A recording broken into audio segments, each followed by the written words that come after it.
I was born and raised as a Christian, and I never questioned what I was taught. Basically, the Bible and all these teachings on the Sunday school and all the stories pretty much took it as reality and no different than the sun rising the next morning from the east. And that was basically my life for I don't know how many decades. And now that I'm 50, I don't know why, but I'm starting to question, or at least wondering where this all came from, which I mean, I can't help because I have a brain, and I guess not asking would be something like not breathing. You have lungs, you have a brain. I just find it that it would be very odd not to actually at least wonder, because why would we have a brain if we couldn't? And that led me down this whole deep rabbit hole, because the moment I questioned or I wanted to find out where the Bible came from, and not just the Bible, I would assume for many of the other scriptures that maybe I haven't read because I haven't read everything out there on the planet. Not only did humans write it, which means there's an injection of human biases and greed and ego and all that stuff that comes with it, but there is also a second component, which is deciding what goes in and what goes out. And it was that second component that really tripped me up because, look, I understand, look, if humans don't write, then who's going to write? Humans have to write. So that's just a takeaway. But then as far as deciding what goes in and what goes out, I mean, who are these people who make these decisions? What did they have to decide from? Like, what was the supply of things that they made the decisions from? And then what was the reasons that this and not that, or that and not this, to go into the Bible? And these are just very basic, fundamental questions everybody should ask if you have a brain. Much like we ask, why does the sun rise from the east? And I did. And it really, really opened my mind. So I looked into this let me just summarize what I found out over many, many, actually years, months sporadically in between of looking into this, studying it and researching it. I mean, it boils down to, after Jesus passed away, about 383 years later, there was this thing called the Council of Rome, where the Pope Damasus the first, and the popes back then, they were intertwined with Roman politics, meaning like the emperor would get involved in selecting the pope towards the end, when the church got bigger and bigger. And again, like any institution, the bigger you get more politics. And so this person headed up this Council of Rome, where the 27 books that are in the New Testament were put together along with the Old Testament stuff that came from the Jewish Torah. And basically that was it, right? It was at that Council of Rome where it was set. Now there were two things after that. So about a decade later, rather, I think in like 394, there was the Synod of Hippo, another gathering of people, where they basically said, yes, these 27 are the right, gospels to put in.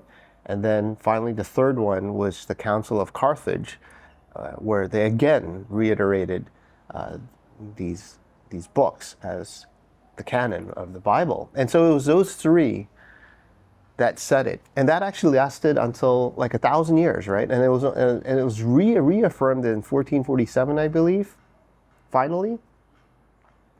And after that, I mean, there was like the whole Lutheran thing or whatever, but I think that's all noise. Like, we don't need to get into that. It's just, you just need to know those first three. So think about it.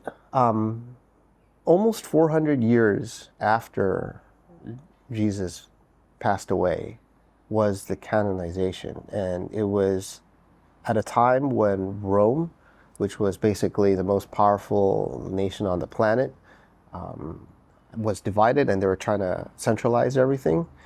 And also they made the religion legal in the earlier part of the 300s. And that was also when Christianity became the religion for the Roman Empire. And all this happening around the same time, the canonization, the use of religion to centralize the empire. I don't think it's coincidence. I really don't.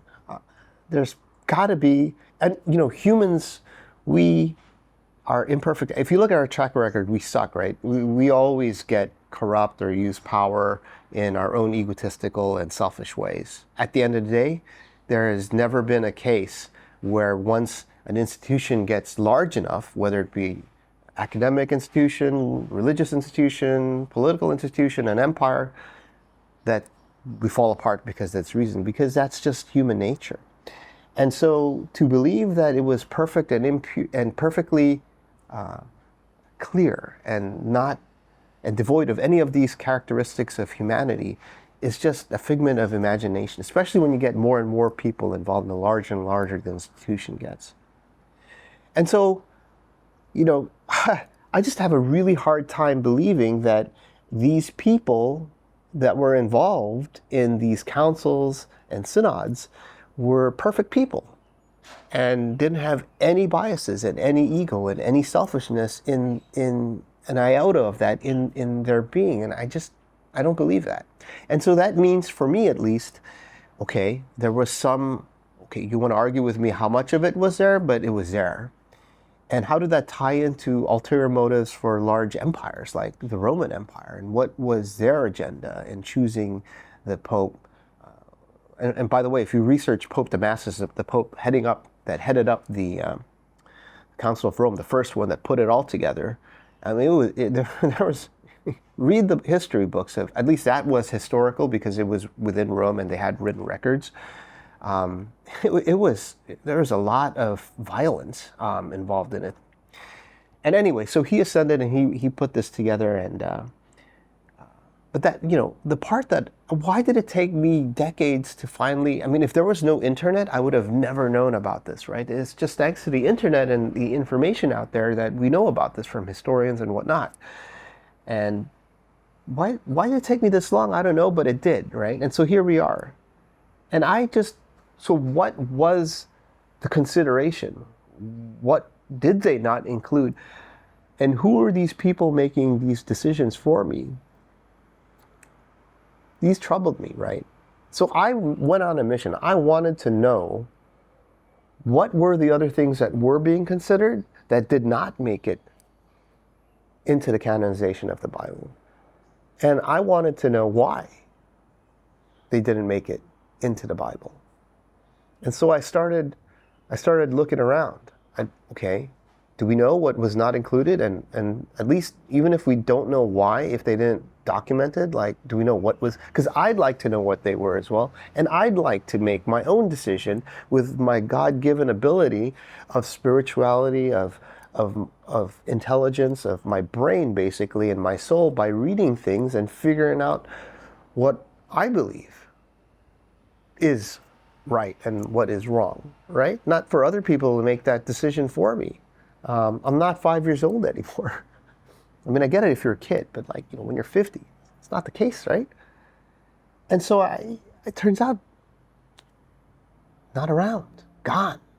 A lot of it was gone for thousands of years, until a random discovery in the deserts of Egypt in the 1930s, where we found what was called the Nag Hammadi Library, which contained texts that were gone, right? They burned everything, killed everybody as heretics who did not believe in this 27 canon. So it was lost, right? And somehow, randomly, some people found it and were using it as fire. The pages are ripping it and using it as fire to keep warm at night. Didn't know what it was, until some collector happened to be passing by and looked at what they were using as fire and said, "Oh my God, this is a text that was destroyed." And now we know that library, that collection, is the Nag Hammadi Library.